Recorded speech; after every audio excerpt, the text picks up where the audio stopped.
ស្រឡាញ់ស្ទើរស្លាប់ស្ទើររួមិនអាចចោលម្នាក់ណាសុទ្ធតែសំខាន់ទាំងអូនគួរឲ្យកូនជ្រើ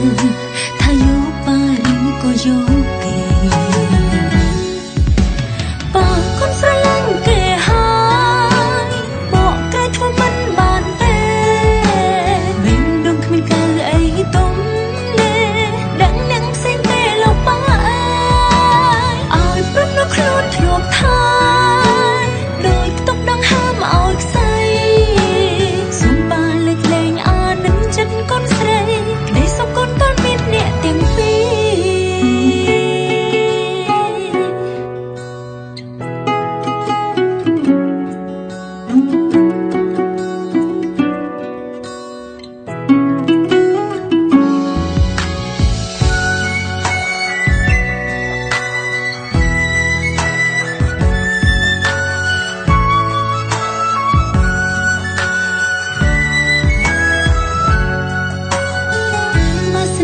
ជាគុណវិញប៉ានឹងដឹងថាឈឺប៉ុណ្ណាម្ខាងគ្រួសារម្ខាងសង្សារស្រឡាញ់ស្ទើរស្លាប់ស្ទើររួ